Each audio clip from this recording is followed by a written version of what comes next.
Video like जरूर कर लीजिए और ऐसे वीडियो लगातार फ्री में पाने के लिए चैनल को तुरंत सब्सक्राइब कर लीजिए और बेल आइकन को जरूर टैप कर लीजिए ताकि आगे भी सारे वीडियो आपको मिलते रहे। यूट्यूब में फॉलो करते हैं तो प्लीज ये वाला फ्री टेलीग्राम चैनल जरूर ज्वाइन कर लीजिएगा। सारे नोटिफिकेशन सारे अपडेट यहीं पे आते हैं, ध्यान रखिए। नमस्कार दोस्तों, एग्जाम प्रिपरेशन में मैं प्रियंका एक बार फिर से आप सभी का स्वागत करती हूं और आज की इंडियन पॉलिटी की क्लास में हम लोग योजना आयोग और नीति आयोग के बारे में समझेंगे। तो अगर आपने इनसे पहले क्लासेस नहीं देखी तो प्लेलिस्ट में ऐड हैं, आप इंडियन पॉलिटी की क्लासेस देख सकते हैं। इसके साथ में इंडियन ज्योग्राफी और मॉडर्न इंडियन हिस्ट्री की क्लासेस भी अपलोड की जा चुकी हैं, आप उन्हें भी फॉलो कर सकते हैं। इन क्लासेस की PDF प्राप्त करनी है, अदर कोई कोर्स ज्वाइन करना चाहते हैं तो गूगल प्ले स्टोर से स्टडी फॉर सिविल सर्विसेज का ऐप डाउनलोड करके आप अपना कोर्स परचेज कर सकते हैं। ज्ञान सर कूपन कोड है, अप्लाई करेंगे 20% का तुरंत डिस्काउंट मिल जाएगा। चलिए आज की क्लास स्टार्ट करते हैं।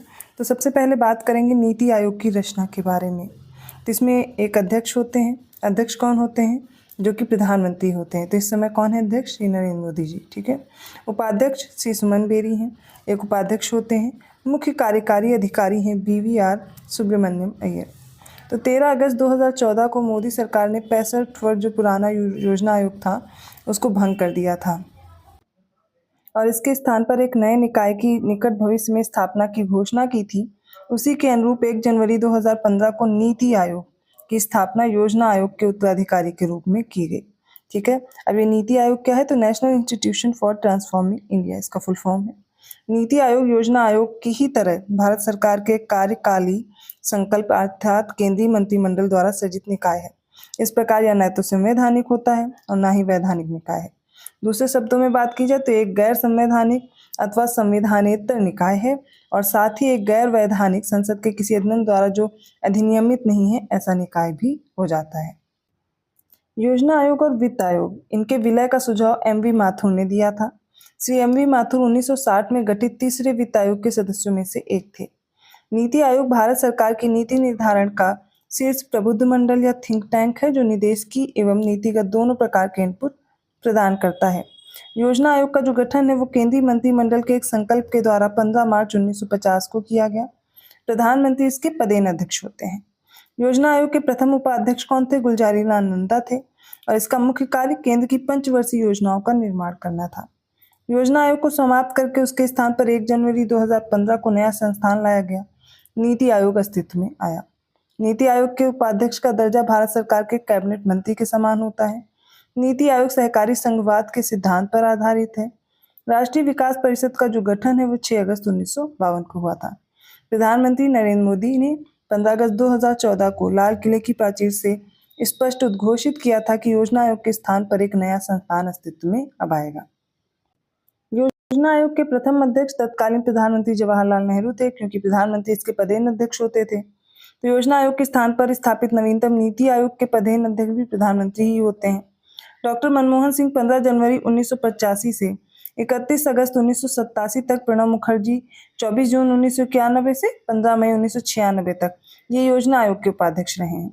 नीति आयोग के 7 स्तंभ हैं। कौन कौन से? एक तो है प्रो पीपुल, सेकेंड है प्रोएक्टिविटी, थर्ड है भागीदारी, फोर्थ है सशक्तिकरण, फिफ्थ है समावेशन, सिक्स्थ है समानता और 7th है पारदर्शिता। तो राष्ट्रीय विकास परिषद के प्रमुख कार्य कौन कौन से होते हैं वो भी देख लीजिए।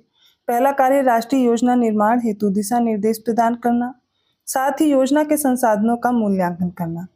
सेकेंड है योजना आयोग द्वारा बनाई गई राष्ट्रीय योजना पर विचार करना। थर्ड है राष्ट्रीय विकास को प्रभावित करने वाले सामाजिक और आर्थिक प्रश्नों पर विचार करना। फोर्थ क्या है? समय समय पर योजना के कार्यों की समीक्षा करना तथा राष्ट्रीय योजना के उद्देश्यों की प्राप्ति हेतु सलाह प्रदान करना। तो योजना में धन आवंटन सुझाने का कार्य किसका है? योजना आयोग के द्वारा किया जाता है। राष्ट्रीय विकास परिषद का जो गठन है वो अगस्त 1952 में किया गया था। राष्ट्रीय विकास परिषद की रचना में कई सदस्य होते हैं, जैसे कि प्रधानमंत्री इसके अध्यक्ष या प्रमुख के रूप में होते हैं। सभी संघीय मंत्रिमंडल के मंत्रीगण होते हैं। सभी राज्यों के मुख्यमंत्री, सभी केंद्र शासित राज्यों के मुख्यमंत्री या फिर प्रशासक और योजना आयोग के सदस्य। पंचवर्षीय योजनाओं के निर्माण में जो राज्यों की भागीदारी है उसको सुनिश्चित करने हेतु राष्ट्रीय विकास परिषद का गठन किया गया था और ये किया गया 6 अगस्त 1952 को। राष्ट्रीय विकास परिषद का जो अध्यक्ष है वो प्रधानमंत्री होता है तथा सभी राज्यों के मुख्यमंत्री इसके सदस्य हैं। योजना आयोग का सचिव भी इसका पदेन सचिव होता है और योजना आयोग तथा राज्य सरकारों के बीच समन्वयकर्ता का जो कार्य है वो राष्ट्रीय विकास परिषद द्वारा किया जाता है। तो राष्ट्रीय विकास परिषद एक संविधानेतर संस्था है। यह संस्था योजना तैयार करने में राज्यों से सहयोग लेने और उनकी राय जानने के लिए बनाई गई है। तो पंचवर्षीय योजनाओं को अंतिम स्वीकृति राष्ट्रीय विकास परिषद ही देती है। तो ये बात हो गई योजना आयोग, और इसके साथ साथ नीति आयोग के बारे में हम लोगों ने डिस्कस किया। अब हम लोग जानेंगे भारत में लोकपाल और लोकायुक्त के बारे में। तो तुलना करके हम देखेंगे, कंपैरिजन करके इनके बारे में जानेंगे। तो सबसे पहले लोकायुक्त क्या होते हैं और लोकपाल क्या है। तो लोकायुक्त राज्य स्तर पर कार्यरत एक ऐसा निकाय है जो लोक सेवकों या किसी राजनेता के खिलाफ जो भ्रष्टाचार है इसकी व्यक्तिगत शिकायतों की जांच करने के लिए स्थापित किया जाता है। जबकि लोकपाल संघीय स्तर पर काम करने वाली ऐसी संस्था है जिसे लोक सेवकों या किसी राजनेता के खिलाफ भ्रष्टाचार की व्यक्तिगत शिकायतों की जांच करने के लिए स्थापित किया जाता है। लोकायुक्त का क्षेत्राधिकार अगर देखें तो विधानसभा के सभी सदस्य और राज्य सरकार के कर्मचारी आते हैं। लोकपाल में संसद के सभी सदस्य और केंद्र सरकार के कर्मचारी आएंगे। जो लोकायुक्त है इसकी नियुक्ति राज्यपाल करते हैं, जबकि लोकपाल की नियुक्ति राष्ट्रपति करते हैं। लोकायुक्त में 3 सदस्यीय निकाय होता है। लोकायुक्त जो होता है, हालांकि अलग अलग राज्य की विधियों के आधार पर संख्या भिन्न हो सकती है, लेकिन लोकपाल के अधिकतम 8 सदस्य होते हैं। सदस्यों की संख्या आपसे प्रश्नों में पूछा जा सकता है। इसके अलावा कुछ और भी तथ्य हैं जो आपके एग्जाम पॉइंट ऑफ व्यू से इंपॉर्टेंट हैं, जैसे कि भारतीय प्रशासनिक सुधार आयोग 1966 टू 1970, इनकी सिफारिशों पर नागरिकों की समस्याओं के समाधान हेतु 2 विशेष प्राधिकारियों लोकपाल और लोकायुक्त की नियुक्ति की गई। इनकी जो स्थापना है वो स्कैंडिनेवियन देशों के जो इंस्टीट्यूट हैं, इंस्टीट्यूट ऑफ ओम्बुड्समैन और न्यूजीलैंड के पार्लियामेंट्री कमीशन ऑफ इन्वेस्टिगेशन की तर्ज पर की गई। लोकपाल मंत्रियों, केंद्र तथा राज्य स्तर के सचिवों से संबंधित शिकायतों को देखता है, और जो लोकायुक्त है ये एक केंद्र में और एक प्रत्येक राज्य में विशेष उच्च अधिकारियों के विरुद्ध शिकायतों को देखता है। प्रशासनिक सुधार आयोग ने न्यूजीलैंड की तरह न्यायालयों को लोकायुक्त और लोकपाल के दायरे से बाहर रखा है, लेकिन स्वीडन में न्यायालय भी ओम्बुड्समैन के अंतर्गत आता है। प्रशासनिक सुधार आयोग के अनुसार राष्ट्रपति भारत के मुख्य न्यायाधीश, लोकसभा अध्यक्ष, राज्यसभा के सभापति की सलाह पर लोकपाल की नियुक्ति करता है। अंतर्राष्ट्रीय स्तर पर नागरिकों की शिकायतों के निवारण हेतु बनाई गई जो संस्था है इसको ओम्बुड्समैन के नाम से जाना जाता है। एक स्वतंत्र पर्यवेक्षी एजेंसी के रूप में इसकी स्थापना होती है और कब हुई? 1809 में स्वीडन में हुई थी। 5 जनवरी 1966 को मोरारजी देसाई की अध्यक्षता में गठित प्रशासनिक सुधार आयोग ने भारत में लोकपाल और लोकायुक्त की स्थापना का सुझाव दिया गया था।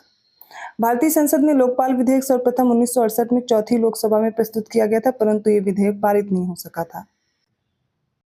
उत्तर प्रदेश लोक आयुक्त अधिनियम 1975 के तहत लोकायुक्त जो अपना प्रतिवेदन है वो राज्यपाल को सौंपते हैं, जो उसे विधानमंडल के दोनों सदनों में प्रस्तुत करवाता है। वर्ष 1993 में गठित वोहरा समिति का जो संबंध है वो राजनेताओं और अपराधियों के बीच गठजोड़ की जांच करने से था। वर्ष 1993 में अनुच्छेद 123 के तहत अपने अधिकारों का प्रयोग करते हुए तत्कालीन राष्ट्रपति ने मानवाधिकार संरक्षण अध्यादेश जारी किया था। ये मानवाधिकार संरक्षण अधिनियम 28 सितंबर 1993 को लागू हुआ था। राष्ट्रीय मानवाधिकार आयोग एक गैर संवैधानिक निकाय है, अर्थात सांविधिक निकाय है, और इसका जो गठन है वो 12 अक्टूबर 1993 को किया गया। इसके अध्यक्ष और सदस्यों की जो नियुक्ति है वो राष्ट्रपति द्वारा की जाती है। राष्ट्रीय मानवाधिकार के अध्यक्ष और सदस्यों की नियुक्ति के लिए जो गठित समिति है इसमें शामिल होते हैं प्रधानमंत्री, गृह मंत्री, लोकसभा और राज्यसभा में जो विपक्ष के नेता हैं, लोकसभा अध्यक्ष, राज्यसभा उपाध्यक्ष, ये सभी शामिल होते हैं। राष्ट्रीय मानवाधिकार आयोग की शक्ति मात्र सलाहकारी प्रकृति की होती है और इसमें एक महिला को सदस्य के रूप में नियुक्त करना अनिवार्य होता है। तो ये कुछ तथ्य हो गए जो आपके एग्जाम पॉइंट ऑफ व्यू से इंपॉर्टेंट हैं लोकायुक्त, लोकपाल के बारे में, इसके अलावा योजना आयोग और नीति आयोग के बारे में। आई होप आपको समझ में आया होगा। किसी भी पॉइंट में आपको डाउट लग रहा है आप कमेंट करके पूछ सकते हैं। अगर वीडियो अच्छा लगा प्लीज़ लाइक कीजिए, चैनल को सब्सक्राइब कीजिए और लोगों को शेयर करते रहिए। किसी भी पेड ग्रुप की जानकारी चाहिए आप इन नंबर्स पे कॉल या मैसेज करके जानकारी ले सकते हैं। अदरवाइज आप गूगल प्ले स्टोर से स्टडी फॉर सिविल सर्विसेज का ऐप डाउनलोड करके भी अपना कोर्स परचेज कर पाएंगे। तो ऐसे ही कंटेंट के साथ मैं आती हूँ नेक्स्ट क्लास में, तब तक के लिए धन्यवाद।